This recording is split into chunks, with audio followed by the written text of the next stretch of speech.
So, someone wrote a comment on a video recently where they were talking about being discouraged. And frankly, it was a very minor aspect of the comment. But it got my mind spinning and my heart spinning because that word has special relevance to me. One of the things that I've been asked to do is to help people overcome discouragement. And the way it was shown to me is that the human family, and I'll just be explicit here that in what I'm about to say, these comments are specifically for men. But of course, if you get value out of this, please run with it. But I don't want to be exclusionary in my language in the sense that, I'm not implying these things don't apply to ladies. I'm just saying right now, right this second, I'm going to describe this from a masculine perspective and to a masculine audience. But the human family, the half of it, to be a man is to choose a burden and then to walk as far as you can with it. And if He touched your eyes so that you could see the world all at once, and the dimension of time was projected, mapped into some different space, and the projection or the dimension of space was projected into some different dimension, some different, I don't know what a word could be for this, but if you saw the entire world through time all at once, and somehow you could see all the space, what you would see is a chain of men who each had a burden that they chose, and then they walked with it as long as they could. And when I say they could, what I really mean is as far as they knew how to walk. Because we're all born with divine potential, but not divine actuality. And there's a process for reaching that. And part of that process is knowing the way. So,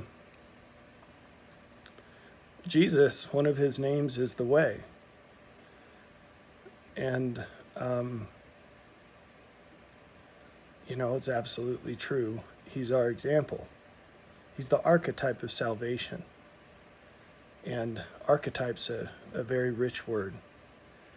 Interestingly, if you look this up, there is a Greek word that's translated variously as witness, testimony, and there are other words too. These ideas are actually all very tightly coupled. The idea of an example, an archetype, a testimony, or a witness, these words are very tightly coupled.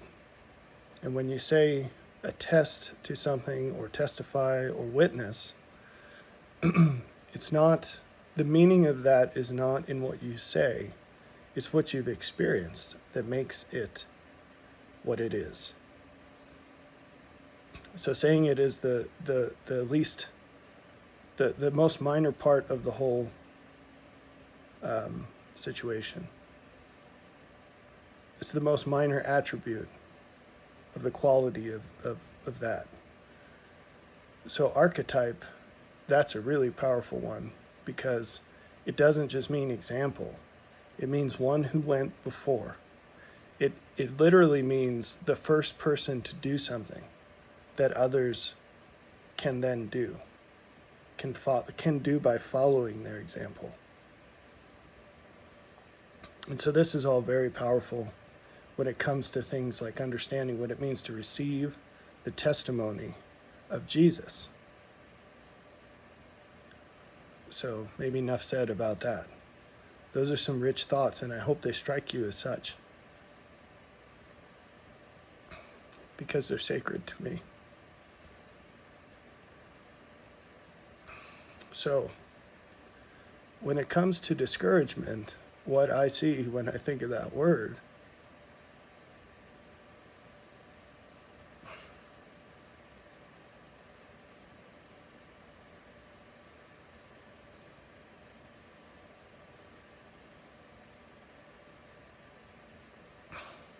I see a friend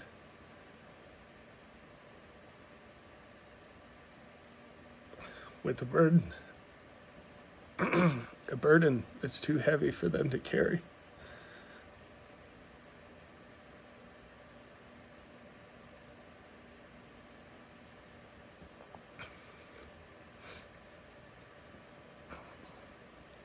And I see them stumble and fall to the ground.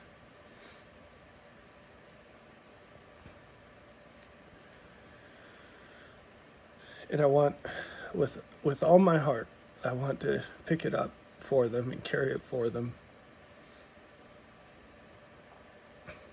But you can't. Because in the gospel,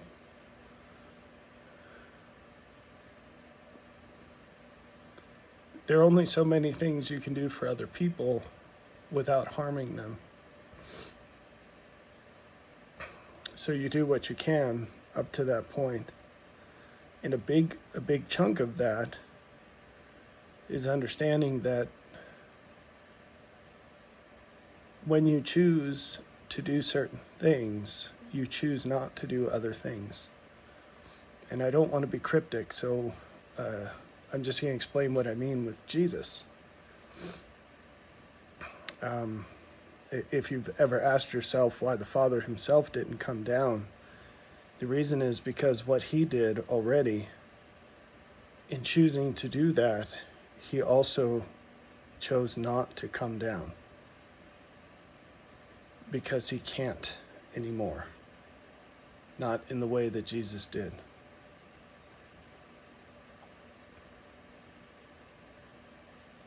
So, getting into the metaphysics of this just a tiny bit, Jesus had a glorified body, and he was in heaven with the Father before he came here to live as a man. The Father can't do that, because what he has already done, which Jesus has mostly done now, part of the result of that is that it can't be undone, the union between body and spirit. So, he did the harder thing, and then he called upon his son to do the next hardest thing. And that itself was actually harder for him than what he sent the son to do, because he knew exactly what he was sending his son into. And he also knew there was nothing he could do to take upon himself that burden any more than he already had.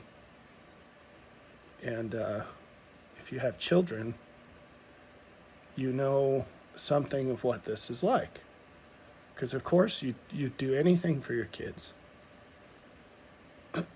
And if we feel that way, being fallen men, obviously what the Father feels is greater than that. So there's a cascade. And in choosing to do the hardest thing, the most valuable thing for others, you also remove yourself from the ability to do the lesser thing for others. In different circumstances, the details are different. But that's the pattern, and it cascades all the way down. So this is, it's heartbreaking when people say, I don't understand why God doesn't do this or doesn't do that for me. Doesn't he love me? The good news is that there will come a time when no one asks that question anymore. And knowing something of what that entails, a very profound part of me longs for that day. But there's a lot that has to be done first so that it can accomplish its purpose. So the Lord can accomplish his purpose in doing it.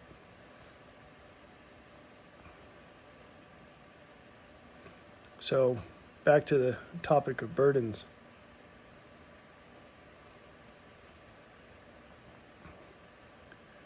There comes a point, if we squish down all gospel topics into some single channel, if you imagine like a number line or something, just a single dimension, we just squished it all down. There comes a point on that number line where what is to be related to you cannot be done through words alone. And in reality, it's not like it's a line, a point on a meter stick. It's a gradient, which means that it increases over time, and you'll get hit with these things little by little at first, and then all of a sudden you're in it. You're in it, and it's the only thing. And these experiential lessons, because they can only be understood through experience, that is a real test of your trust in God and your faith in God, because you can't have any clue of why you're going through it, or why it's worth it, or how it could possibly be worth it until you're through it. And, as it's on a gradient, those properties are also on a gradient. And they do get to the point, or can, if you go far enough, where they're full bore, and that's all there is, and it's just maxed out. But you come into this little by little. And at some point on that gradient, it becomes easy.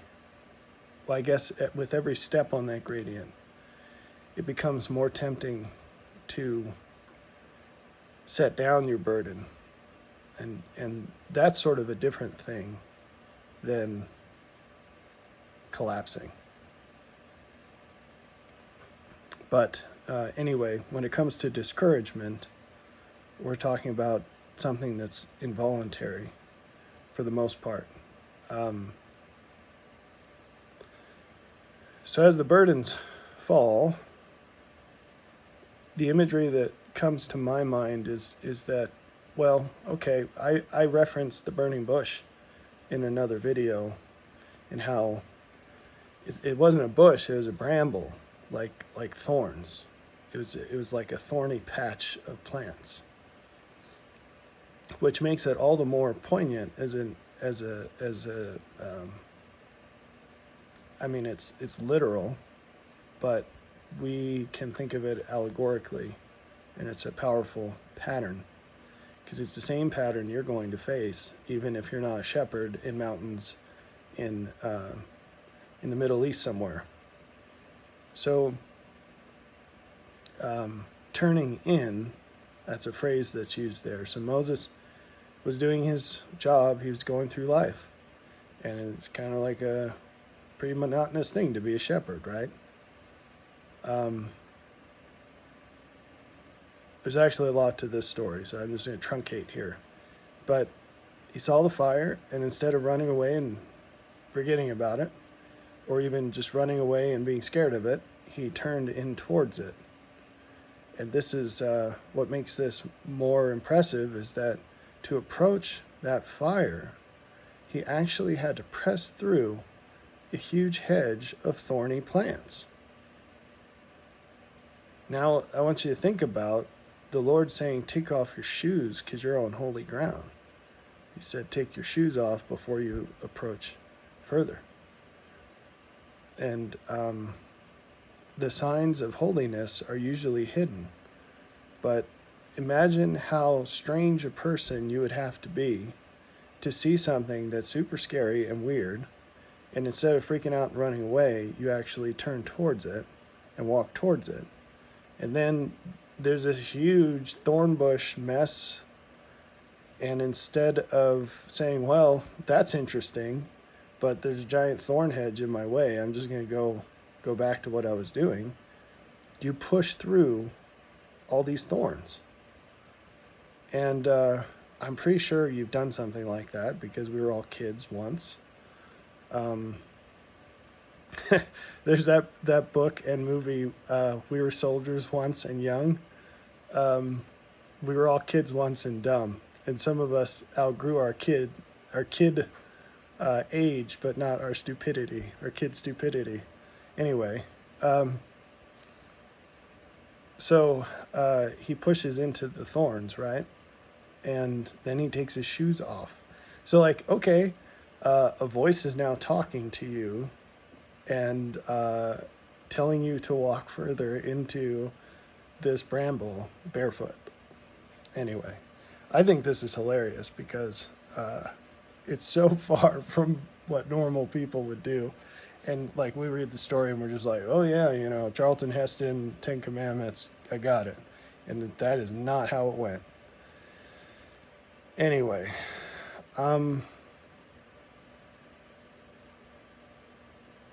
we pay a lot more attention to the shiny things, the shiny properties of the prophetic, and we completely ignore all of the causes of the effects.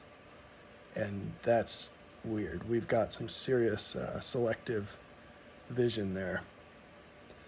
So he pushes through this bramble and obviously has this experience, and then he goes out from that and he goes and does what he's known for doing. So what's interesting about that is he had to walk through a bramble twice. And I've talked about the reason he did it the first time. But then he also had to walk back through it after that experience. And on the return, it's not like God was hanging out on the other side, and therefore he had as much motivation to come back as he did to go. And he was still barefoot, by the way, because he left his sandals over there. This is massively illustrative of the way life actually works, if you're doing it right.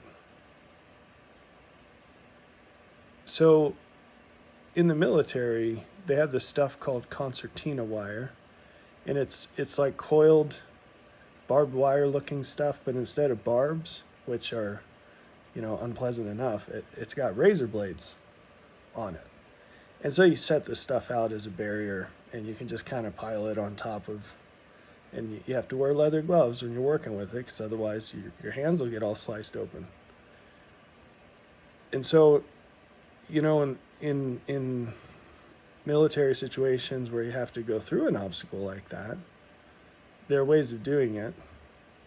So the best way is to clip this stuff with bolt cutters, and you just cut a hole in the fence and you can go through. But when people are shooting at you, there's really no time or place to do that. It's not going to be successful. That's the whole reason it's used, because it slows people down long enough to shoot them.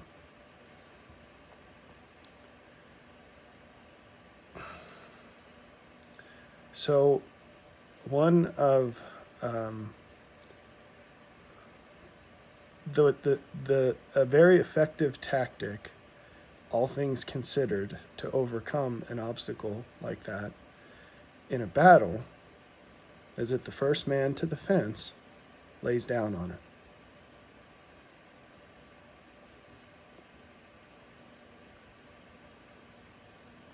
And so by giving their life, they make a bridge that other people can cross.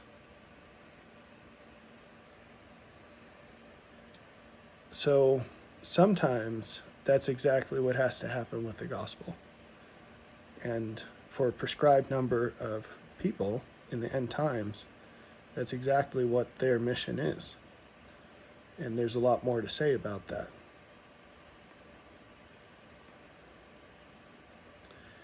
But sometimes what has to be done is that somehow you have to crawl through this wire and get all sliced up, figure out what's on the other side, and then come back and crawl through it again to tell people so that they know. And now they have a more detailed is not even sufficient. They have a picture of what might be worth it on the other side if this guy knows what he's talking about, so that they have the courage and faith to crawl through themselves. And so I hope you're making the connections with Moses.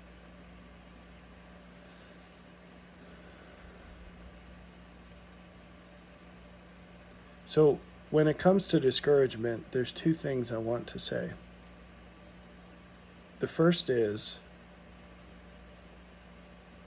as you realize something is super, super hard, I think we all want to wish that it wasn't so hard. And if we could, rub a lamp and get a genie to come out, what we might wish is for it to be easier.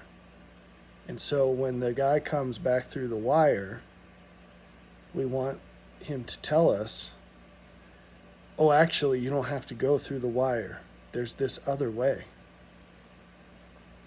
There is a guy who will tell you there's another way, but it's Satan. The truth is, there is no other way. The truth is, it's actually a lot harder than you can imagine until you do it. So how is that encouraging? That's point number 2. Because it's worth it.